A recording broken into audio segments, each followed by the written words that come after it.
राधे राधे। जय श्री कृष्ण। आप सभी दर्शकों का आपके अपने चैनल धार्मिक कथा और कहानियों में मैं आप सबका हार्दिक स्वागत करती हूँ। आज आप सुनेंगे ज्येष्ठ मास महात्म्य का 5वां अध्याय। तो अध्याय शुरू करने से पहले सर्वप्रथम भगवान श्री हरि विष्णु का ध्यान करते हुए कथा का श्रवण कीजिए। स्कंद जी से ऋषि मुनि कहने लगे कि हे स्कंद जी, स्त्रियां सौभाग्य के लिए ज्येष्ठ मास में कौन सा व्रत करें और क्या उन्हें दान करना चाहिए, सो आप कृपया पूर्वक कहिए। यह सुनकर स्कंद जी बोले कि किसी समय कैलाश पर्वत पर भगवान शिव जी सुख से बैठे हुए थे।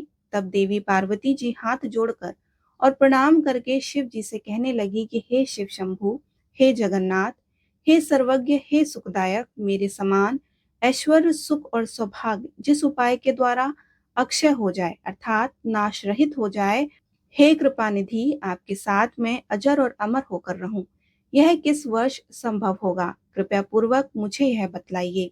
हे भगवान, एक समय जप और तप से गर्वित होकर सावित्री देवी ने अपने स्वामी का गृह त्याग दिया था और समस्त लोगों को श्राप दिया। उस समय आपने सावित्री देवी को मना नहीं किया। तब सावित्री देवी ब्रह्मा जी से कहने लगी कि हे निर्जल, बकरी के गले में बिना दूध के ही निर्धन स्तनों के समान तू प्राणों का त्याग कर। इस प्रकार सावित्री ने वचनों को सुनकर ब्रह्मा जी का कोप के मारे मुख लाल हो गया और वे सावित्री से कहने लगे कि हे मुंडे, तो पृथ्वी पर वृक्ष योनि में होकर वास कर। जब देवताओं ने सावित्री देवी से प्रार्थना की तो देवी सावित्री ने उस श्राप से उनका उद्धार कर दिया। इतनी बात कहकर देवी पार्वती भगवान शंकर से फिर कहने लगी कि हे कृपा सिंधु, यदि मेरे पर आप अनुग्रह करें तो उस उपाय को मुझसे कहिए, क्योंकि स्वर्गलोक में महेंद्र तथा प्रजापति का भी नाश कहाँ है। देवी पार्वती की इतनी बात को सुनकर शिव जी उनसे बोले कि हे पार्वती, इस संसार में जितने भी दृश्यमान पदार्थ हैं उन सब का नाश होना निश्चित है। फिर भी तुम्हारी भक्ति के वशीभूत होकर मैं तुमसे वह उपाय कहूंगा। हे भद्रे, ज्येष्ठ मास के शुक्ल पक्ष की तृतीया को स्नान करके नियम से तत्पर रहकर यत्न पूर्वक श्रेष्ठ रंभा व्रत को करना चाहिए। शंकर भगवान की यह बात सुनकर देवी पार्वती उनसे फिर कहने लगी कि हे प्रभु, यह रंभा कौन है और रंभा व्रत कैसे किया जाता है? तब शिव जी उनसे बोले कि जब ब्रह्मा जी के श्राप से सावित्री वृक्ष हो गई, तब यह रंभा कदली और कर्पूर जननी के नाम से प्रसिद्ध हुई। जब ऐसा हुआ तब क्रोध से संतप्त होकर सावित्री अपने पिता के आदेश से ज्येष्ठ मास में स्नान दान आदि 5 वर्ष तक किया। तब ब्रह्मा जी प्रसन्न हो गए और उन पर और ज्येष्ठ मास के शुक्ल पक्ष की तृतीया को सावित्री के सामने प्रकट होकर ब्रह्मा जी ने पृथ्वी के बहुत से दुर्लभ वरदान सावित्री देवी को दे दिए। वह कौन से वरदान थे? हे देवी पार्वती, वह तुम अब सुनो।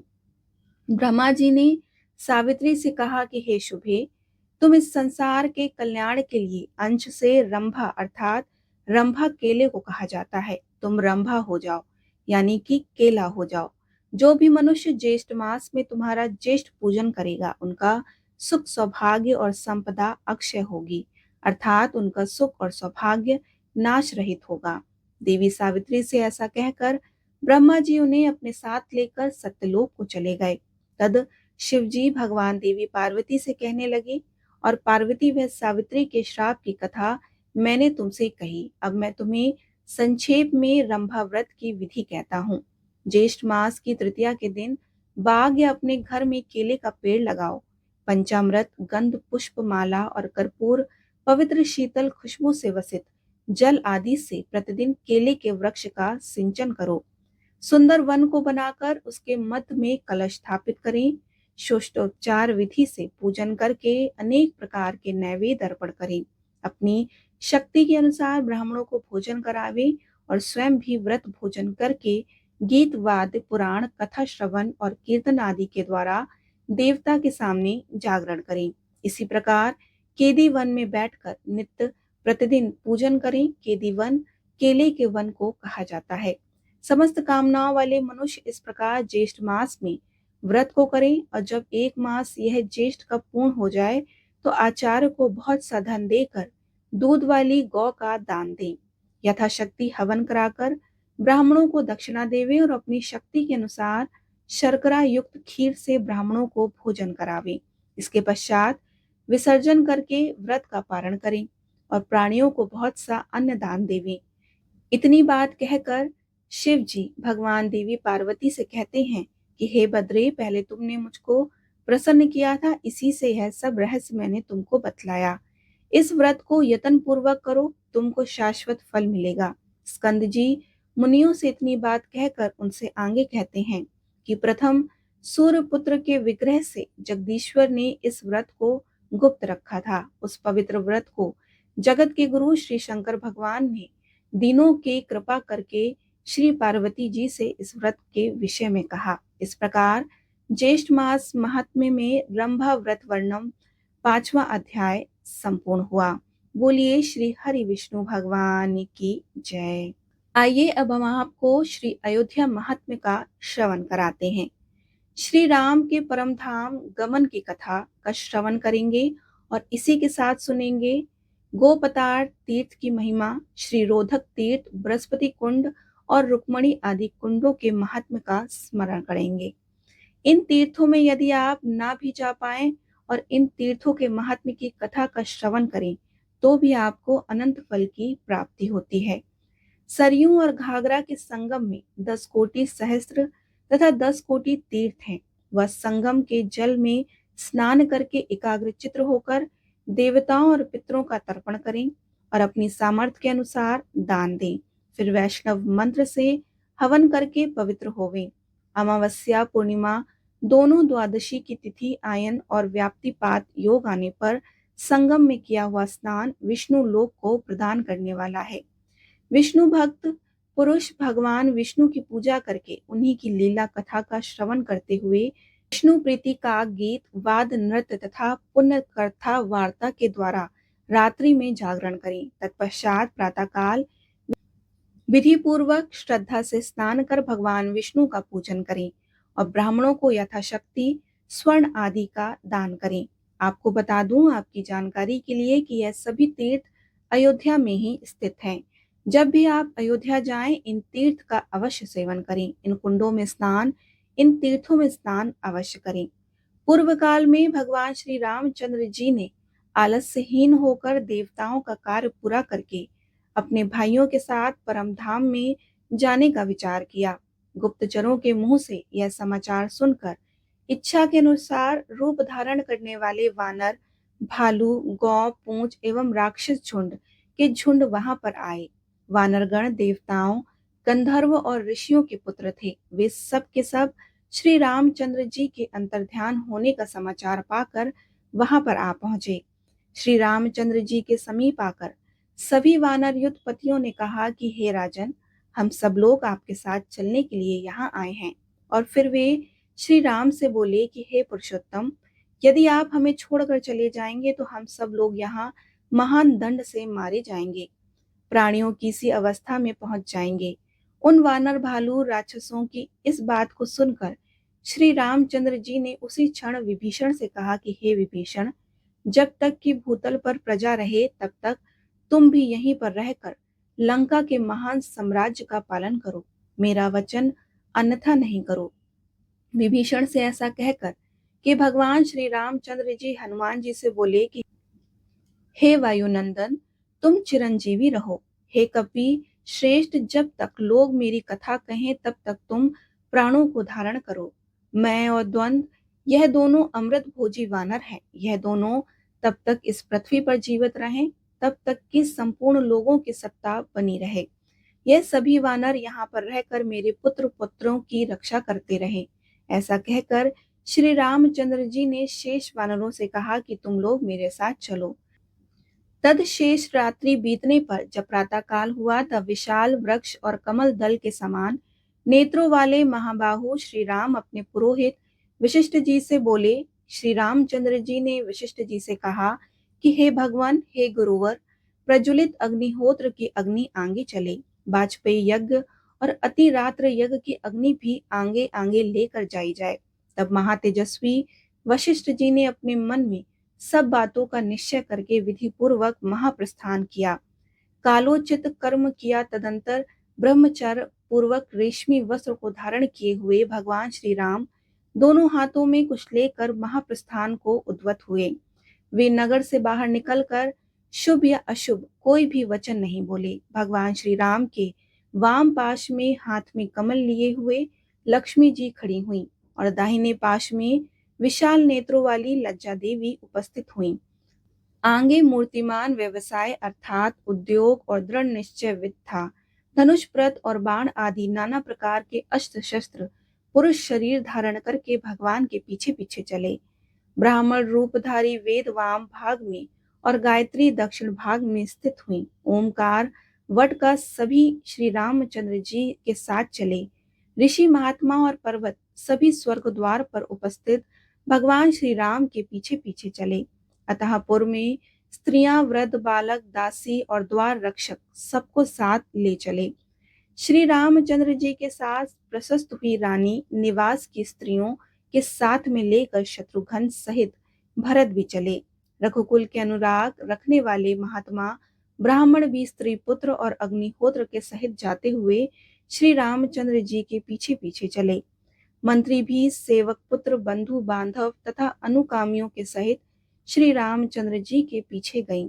भगवान के गुणों से सतत प्रसन्न रहने वाली अयोध्या की सारी प्रजा हष्ट पुष्ट मनुष्य से भरी हुई श्री रामचंद्र जी का अनुगमन करने के लिए घर से चल दी। उस समय वहां कोई भयभीत अथवा दुखी नहीं था। सभी वहां हर्ष और आनंद में मगन थे। अयोध्या में उस समय कोई अत्यंत सूक्ष्म प्राणी भी ऐसा नहीं था जो कि स्वर्ग द्वार के समीप खड़े हुए श्री रामचंद्र जी के पीछे ना गया हो। वहां से आधा योजन दक्षिण जाकर भगवान पश्चिम की ओर मुख करके चलने लगे। आगे जाकर श्री रघुनाथ जी ने पुण्य सलीला सरयू का दर्शन किया। उस समय सब देवताओं तथा महात्मा ऋषियों से घिरे हुए लोक पितामह ब्रह्मा जी श्री रामचंद्र जी के समीप आए। उनके साथ 100 कोटि दिव्य विमान भी थे। वे उस समय आकाश को सब ओर से तेजोमय एवं प्रकाशित कर रहे थे। वहां परम पवित्र सुगंधित एवं सुखदायिनी वायु चलने लगी। श्री रामचंद्र जी ने अपने चरणों से सरयू जी के जल का स्पर्श किया। तदंतर ब्रह्मा जी देवताओं के साथ श्री रामचंद्र जी की स्तुति करने लगे। स्तुति करते हुए ब्रह्मा जी कहने लगे कि हे देव, आप समस्त लोकों के पति हैं। आपके स्वरूप को कोई नहीं जानता। विशाल लोचन, आप अचिंत एवं अविनाशी ब्रह्मा रूप हैं। हे महावीर, आप अपने जिस दिव्य स्वरूप को ग्रहण करना चाहें वह ग्रहण करें। ब्रह्मा जी की ऐसा कहने पर श्री राम अपने बायों के सहित दिव्य वैष्णव तेज से सशरीर प्रवेश किया। तत्पश्चात सर्वश्रेष्ठ भगवान विष्णु का सब देवताओं ने पूजन किया और देवताओं का मनोरथ संपूर्ण हुआ। इसीलिए वे सब बहुत प्रसन्न थे। उस समय महातेजस्वी भगवान विष्णु ने पितामह ब्रह्मा जी से कहा कि हे सुवर्त, इस जन समुदाय को तुम्हें उत्तम लोक देना है। भगवान का यह आदेश पाकर सर्वलोकेश्वर ब्रह्मा जी ने कहा कि वे समस्त मानव सांतल लोक में निवास करें। स्वर्ग द्वार तीर्थ में श्री रामचंद्र जी का चिंतन करते हुए जो प्राण त्याग करता है वह परम उत्तम तनिक लोक को प्राप्त होता है। शांत लोक मेरे लोक से भी ऊपर है। वानर आदि में से जो जिस देवता के अंश थे वे सभी में मिलेंगे। सूर्यपुत्र सुग्रीव सूर्यमंडल में चले जाएंगे। ऋषि नाग और यक्ष सभी अपने अपने कारण को प्राप्त होंगे। देवेश्वर ब्रह्मा जी के ऐसा कहने पर गोपतारक में उपस्थित जल सरयू को प्राप्त हुआ। तत्पश्चात वहां सरयू जल परिपूर्ण हो गया। फिर तो सभी ने जल में डुबकी लगाई और हर्षपूर्वक प्राण त्याग करके मनुष्य शरीर को त्याग दिया और विमानों पर बैठकर दिव्य लोक को प्रस्थान किया। पशु पक्षी आदि की योनि में जो जीव थे वे भी सरयू में प्रवेश करके शरीर त्याग करके दिव्य रूप धारी हो गए। इसी प्रकार अन्य चराचर प्राणी भी उत्तम शरीर को पाकर देवलोक अर्थात सांतलोक में गए। भगवान श्री राम देवताओं के साथ परम धाम को गए। अतः सबको तारने वाला वह तीर्थ गोपतार के नाम से प्रसिद्ध हुआ। गोपतार तीर्थ में उत्तम मोक्ष प्राप्त होता है। गोपतार तीर्थ में निसंदेह भगवान विष्णु स्थित हैं। उस तीर्थ में जो स्नान करता है वह निश्चय योगियों के लिए भी दुर्लभ परम धाम को प्राप्त होता है। जितेंद्रिय मनुष्यों को वहां पर विशेष रूप से कार्तिक की पूर्णिमा में स्नान करना चाहिए। नियम पूर्वक व्रत पालन करने वाले श्रद्धालु पुरुषों को भगवान विष्णु के उद्देश्य से वहां पर स्नान पूर्वक ब्राह्मणों का विशेष रूप से पूजन करना चाहिए तथा श्री हरि की प्राप्ति के लिए बड़ी भक्ति के साथ नाना प्रकार के अन्न, स्वर्ण और भांति भांति के वस्त्र दान करना चाहिए। इस प्रकार पुण्य आत्मा पुरुष उत्तम विधि से गोपतार तीर्थ में यत्न पूर्वक स्नान करके आदर पूर्वक भगवान विष्णु की पूजा करने पर समस्त पाप ताप से रहित होकर उन्हीं के सहज को प्राप्त होता है।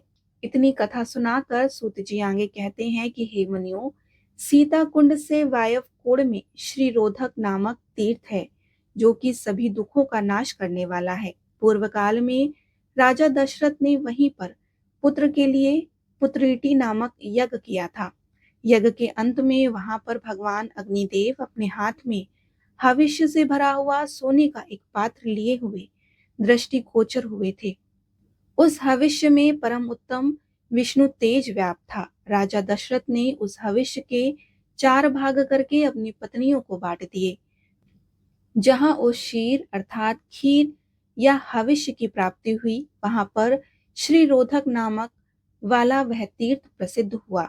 जितेंद्रिय पुरुष उस तीर्थ में आदर पूर्वक स्नान करके संपूर्ण भोगों और बहु यज्ञ पुत्रों को प्राप्त करता है। अश्वनी शुक्ल एकादशी को व्रत का पालन करने वाला पुरुष वहां पर विधि पूर्वक स्नान करके ब्राह्मणों को यथाशक्ति दान दे। इससे वह संपूर्ण मनोरथ को प्राप्त कर लेता है। उस श्री रोधक स्थान से नृत्य कोण में बृहस्पति का कुंड है जो कि प्रसिद्ध है। वह कुंड सभी पापों का नाश और पवित्र जल की तरंगों से सुशोभित है। जहां पर साक्षात ब्रह्मा जी ने निवास किया है वह तीर्थ संघ्न पतों की छाया से सुशोभित एवं नाना प्रकार के फल देने वाला है। पापियों के लिए वह दुर्लभ है। भादो के शुक्ल पक्ष की पंचमी तिथि में वहां की यात्रा बड़ी ही फलदायक होती है। अन्य समय में भी बृहस्पति के दिन उसमें किया हुआ स्नान बहुत ही लाभदायक है। जो भी मनुष्य वहां भगवान विष्णु या बृहस्पति जी का पूजन करता है वह सभी पापों से मुक्त होकर बैकुंठ धाम में आनंद का अनुभव करता है। उसके दक्षिण भाग में परम उत्तम रुक्मणी कुंड है जिससे भगवान श्री कृष्ण की प्रतिमा महारानी रुक्मणी देवी ने स्वयं निर्माण कराया था। उस समय भगवान विष्णु ने स्वयं ही उस कुंड के जल में निवास किया था। पत्नी के स्नेह से वर देकर भगवान ने उस कुंड के महत्व को और भी अधिक बढ़ा दिया। मनुष्य को चाहिए कि वह मन और इंद्रियों को संयम में रखकर वहां उस कुंड में स्नान, दान, वैष्णव मंत्र से ब्राह्मण पूजन तथा भगवान विष्णु का अर्चन करे। कार्तिक कृष्ण नवमी को वहां की वार्षिक यात्रा करनी चाहिए। इससे सभी पापों का नाश होता है। यात्रा करने वाला मनुष्य रुक्मणी और श्री कृष्ण की प्रीति के लिए अपनी शक्ति के अनुसार दान दे। वहां शंख, चक्र, गदा एवं पद्म धारण करने वाले भगवान लक्ष्मीपति का इस प्रकार से ध्यान करना चाहिए। अपने मन के नेत्रों से इस प्रकार देखें कि भगवान के श्री अंगों में पीतांबर शोभा पा रही है। वे वरमाला पहने हुए हैं और नारद आदि ऋषि उनकी स्तुति करते हैं। उनके मस्तक पर मुकुट शोभा पा रहा है तथा वे इंद्रिय नील मणि आदि दिव्य रत्नों के आभूषणों से विभूषित हैं। वक्ष स्थल में कोश दो मणि प्रकाशित हो रही है जो कि समस्त कामनाओं एवं फल की प्राप्ति कराने वाली है। भगवान की अंग कांति अलसी के फूल की भांति श्याम है। उनके नेत्र कमल दल के समान परम सुंदर हैं। इस प्रकार ध्यान करके मनुष्य निसंदेह संपूर्ण मनोरथ को पा लेता है और लोक में सुख भोग कर भगवान के लोक में आनंद का अनुभव करता है। रुक्मणी कुंड के वायव कोण में धन यक्ष नाम से प्रसिद्ध उत्तम तीर्थ है। पूर्व काल की बात है, विश्वामित्र मुनि ने राजस्व यज्ञ करने वाले राजा हरिश्चंद्र से दान में सारा राज्य उसका ले लिया। तत्पश्चात वह सब राज्य और धन एक यक्ष के संरक्षण में दे दिया। किसी समय परम बुद्धिमान विश्वामित्र मुनि उस यक्ष पर प्रसन्न हुए और उससे बोले कि हे यक्ष, यह तीर्थ धन यक्ष के नाम से प्रसिद्ध होगा। यह नवोनिधियों का पूजन करने से मनुष्य लोक में सुख और परलोक में आनंद का अनुभव करता है। महापदम, पदम, शंख, मकर, कश्यप, मुकुंद, कुंद, नील और खरब ये 9 निधियां हैं। इन सब का इस कुंड में निवास होगा। यहाँ जल में निधि लक्ष्मी का पूजन करना चाहिए। महाकृष्ण चतुर्दशी को यहाँ की वार्षिक यात्रा होनी चाहिए। उस समय स्नान और पितर तर्पण विशेष रूप से करने चाहिए। धन यक्ष तीर्थ से उत्तर दिशा में वशिष्ठ कुंड नामक विख्यात तीर्थ है, जो कि सदा ही सब पापों का नाश करने वाला है। वहां तपोनिधि वशिष्ठ और निर्मल व्रत वाली अरुंधति जी का नित्य निवास है। उस तीर्थ में आलस्य को छोड़कर जो बुद्धिमान पुरुष स्नान और विशेष रूप से श्राद्ध करता है, उसे उत्तम पुण्य की प्राप्ति होती है। वहां वशिष्ठ और वामदेव जी का यत्न पूर्वक पूजन करना चाहिए। पतिव्रता अरुंधति देवी वहां पर विशेष रूप से पूजनीय है। उस तीर्थ में विधि पूर्वक स्नान और यथाशक्ति दान करना चाहिए।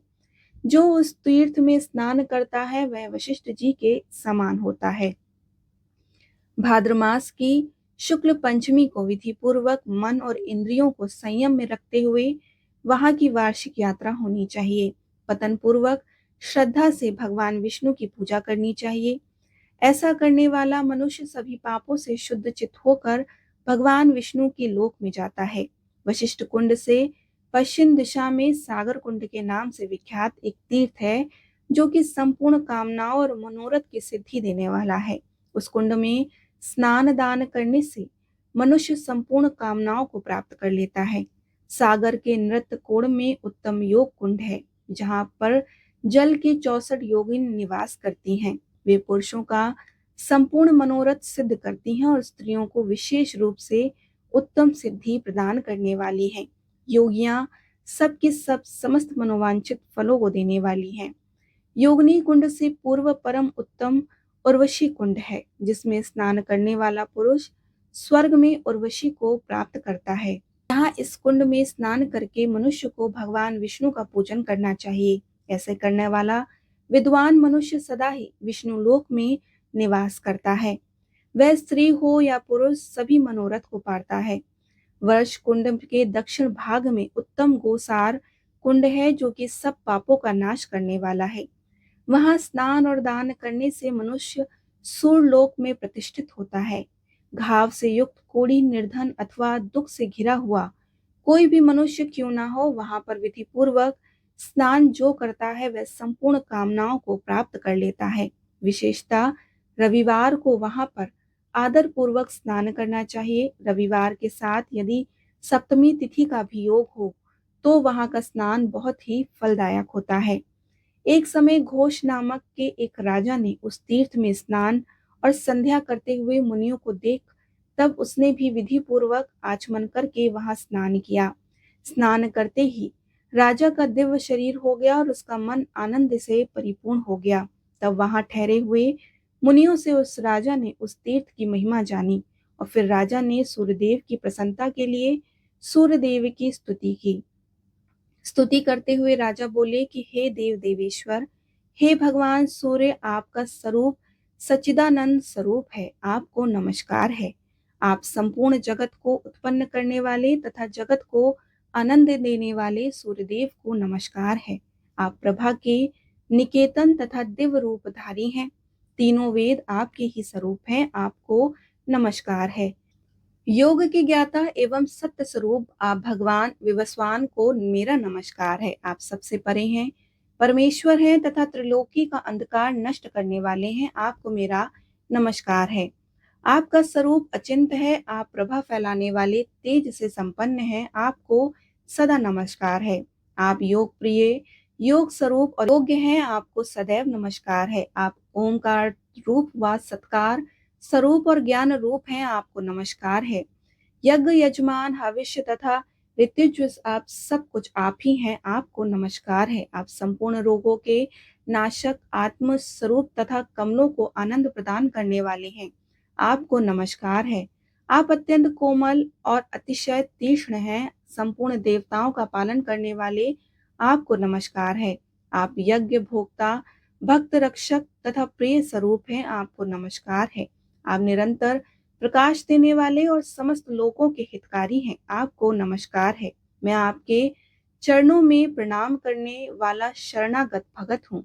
हे प्रभु, आप मुझे पर प्रसन्न होइए। और इस प्रकार भगवान सूर्य की स्तुति करते हुए अपने भक्त राजा घोष पर भगवान सूर्यदेव प्रसन्न हो गए और भक्त का प्रिय करने की इच्छा से सहसा वहां पर प्रकट होकर उनसे बोले। सूर्यदेव राजा से बोले कि राजेंद्र, तुमने जो ये सत्वन किया है, इससे जो मनुष्य पढ़ेंगे उन मनुष्यों पर मैं प्रसन्न होकर उनके सब मनोरथ को पूर्ण करूंगा। यह स्थान आज से इस पृथ्वी पर तुम्हारे ही नाम से विख्यात होगा। जो यहाँ पर स्नान करेगा वह अपनी संपूर्ण कामनाओं को प्राप्त कर लेगा। इस प्रकार वरदान देकर भगवान सूर्यदेव अंतर ध्यान हो गए। राजा ने भगवान सूर्य के शरीर से प्रकट हुई दिव्य सूर्य मूर्ति लेकर वहां उसको स्थापित की और स्वयं ही उसकी पूजा की। अतः राजा घोष के नाम से उस तीर्थ का नाम गोसार कुंड हुआ। कथा का समापन हम आज यही करते हैं। आपको कथा कैसी लगी हमें जरूर बताइए। इसके आगे की कथा हम आपको अगले वीडियो में सुनाएंगे। आपको वीडियो कैसा लगता है हमें जरूर बताइए। वीडियोस अच्छी लगती हो लाइक शेयर कमेंट करना मत भूलिएगा। साथ ही अगर आप हमारे चैनल पर नए हैं तो सब्सक्राइब जरूर करिएगा। राधे राधे।